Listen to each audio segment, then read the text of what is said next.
Good afternoon. My name is Tim Foreman. I work with Associate Professor Adam Aviv from the George Washington University on a project we dubbed Double Patterns, what we believe to be a usable solution to increase the security of Android unlock patterns.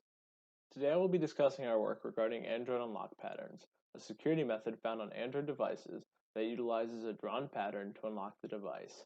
I will examine known shortcomings of Android unlock patterns, as well as previous work done in the field of mobile authentication to strengthen these user-chosen patterns. We propose double patterns, a natural progression of Android unlock patterns that incorporates a second, sequentially drawn pattern in addition to the original. I will then review the methodology by which we conducted our research, immediately following this with an analysis of our results and a discussion on the significance of the results as they pertain to the security and usability of the new interface. Finally, I will highlight our conclusions. First, what are Android unlock patterns? An Android unlock pattern is a graphical password of a specific governing rule set. Most studies regarding Android devices have found that approximately 26% of Android users utilize a pattern unlock as their primary form of authentication. With an estimated 120 to 130 million Android device users worldwide, this equates to well over 30 million pattern users, making it the most utilized graphical password in use today. The rule set that governs the creation of an Android unlock pattern is relatively simple and allows for a wide variety of user choice. The interface allows for nearly 400,000 distinct patterns to be drawn. Compared to 4-digit pins, this is a much more diverse set of possible entries. Previous work in the field has found that Android unlock patterns are largely unimaginative. In a cross-dataset comparison, Drs. Aviv and Marcus Dermuth examined a multitude of datasets taken from 2013 to 2017 regarding Android patterns collected from users.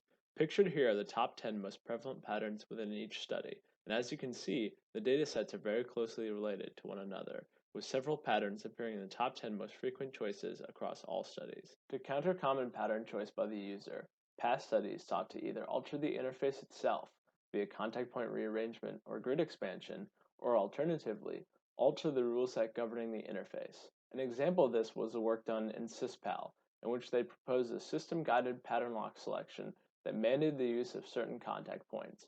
Both types of change have their benefits. However, in our work, we sought to create the most natural extension possible for the user. We proposed double patterns, a natural advancement of Android unlock patterns that increases the complexity and security of user-chosen patterns while maintaining the high level of usability found in the original Android pattern interface. A double pattern consists of two sequentially drawn Android unlock patterns. While the component patterns are individually selected in the creation process, when unlocking the device, the patterns are connected seamlessly for a more intuitive experience. To evaluate double patterns, we developed an online browser-based survey and recruited via Amazon Mechanical Turk. Using their own personal mobile devices, participants completed the survey by creating and subsequently recalling a double pattern, as well as answering questions about their experience. Based on their treatment group, they may encounter feedback from the interface, enforcing a list of blocklisted component patterns or double patterns. Later in the survey, they are asked to recall their double pattern, similar to what a user would experience during an actual instance of unlocking their mobile device. As I previously mentioned, we placed our participants into three distinct treatment groups, a control, and two types of blocklist groups. One blocklist examines the first component pattern that the user creates. If the pattern falls within the list of the top 20 most common first pattern occurrences, the system will give feedback telling them to alter their choice.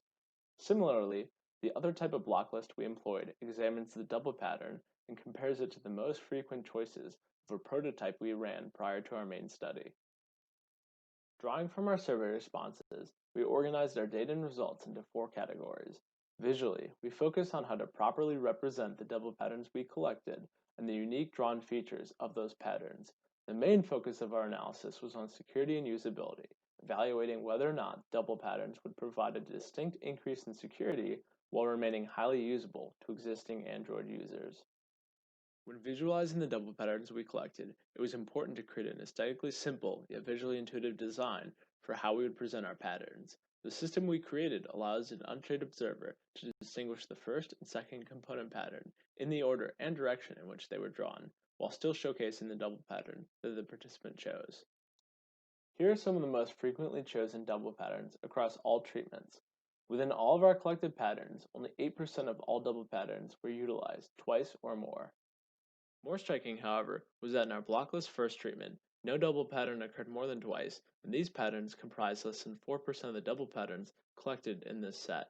For comparison, in our treatment of blocklisted double patterns, a little over 5% of the patterns occurred twice or 3 times. Within the control treatment, 8% of patterns were utilized twice or more. For perspective, previous work on Android unlock patterns has shown that in some cases, repeated patterns comprise over 40% of the collected data. As well, around 20% of the patterns in every dataset were found to repeat at least 4 times. Aside from the visual presentation of the double patterns, we examined the complexity of visual features drawn by our participants as well.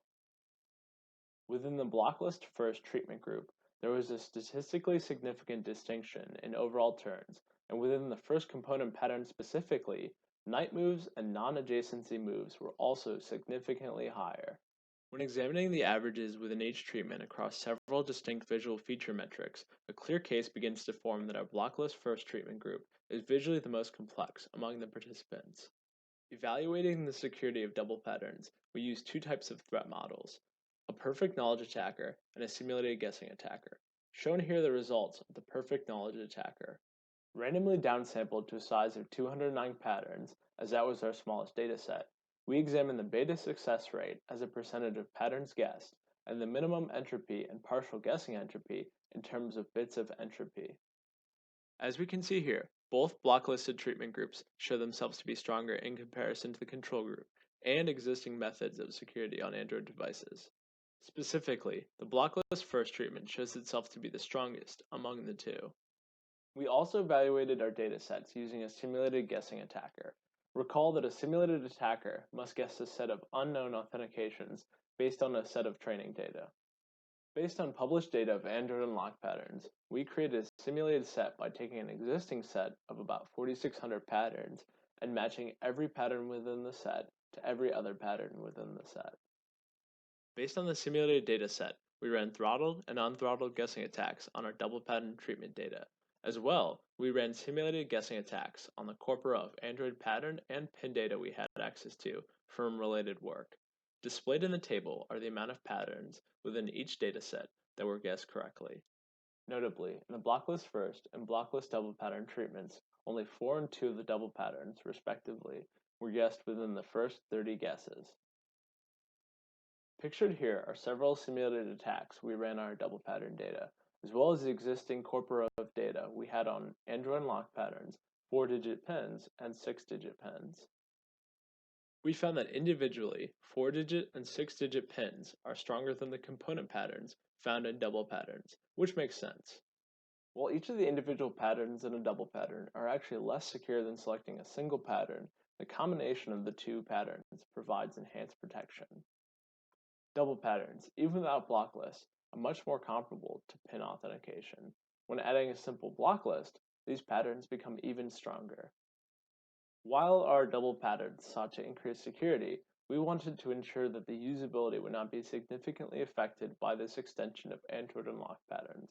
We found the recall rate in participants to be very high, with the majority recalling their double pattern within the first 2 attempts. As well, we found that the time it took participants to enter their double pattern in a simulated unlock interface was not greatly increased from the original Android unlock patterns. Related work shows that Android patterns take an average of 3 seconds to enter, while pins take 4.7 seconds. For comparison, our double patterns take an average of 3.8 seconds. As important as quantitative measures of usability are, so are qualitative measures. We use a simple usability scale to measure participants' perception of usability. Across all treatments, a simple usability score of 73.21 was reported, which is acceptable usability in the 60th percentile.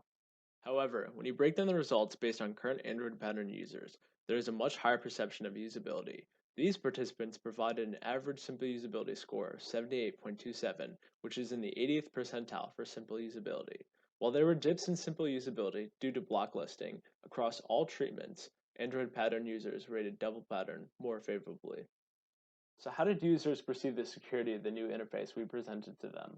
Overall, participants responded positively to double pattern as a secure way to unlock their devices. 80% either agreed or strongly agreed to this sentiment. When compared to the original pattern interface, 74% either agreed or strongly agreed that double patterns were more secure. 82% prior and current pattern users observed that the interface was more secure. They either agreed or strongly agreed, while 70% of non-pattern users felt the same way. Our survey asked participants if they would not, or were unsure if they would utilize the double pattern they selected within the survey. Following this, they were asked to expand on their choice in a free response form. Across all treatments, 42.3% reported they would be comfortable using the double pattern they selected, 30.1% reported they would not, and 27.6% were unsure. Of the coded 25% subsample, we found that the most frequently cited reason, over 50%, for non-utilization within the subsample was the notion that the participants' double pattern had been collected in the survey, so they would want to choose a new double pattern. We believe that this suggests double patterns found in the wild would likely be similar to those collected here, or at least more complex than those found in our survey results. We found that the top 3 reasons participants would choose to utilize a double pattern as their authentication method is the memorability of the pattern they chose, the notion that they like the new interface itself, and the belief that double patterns themselves are secure. In conclusion, we propose using double patterns as an extension to Android patterns. By utilizing 2 sequential superimposed patterns, we greatly increase the security while minimally degrading the usability of the interface. As well, blacklisting served to increase security even further in concert with this new interface. Participants recalled their double patterns at high rates, and entry time is comparable with other current authentication methods. Current Android pattern users had very high usability ratings, as well as positive perceptions of the security of double patterns. As this is the group most likely to adopt double patterns if deployed, this suggests that double patterns will be well received as a natural extension to Android unlock patterns. Once again, I'm Tim Foreman, and this has been Double Patterns, a usable solution to increase the security of Android unlock patterns. Thank you for attending our presentation.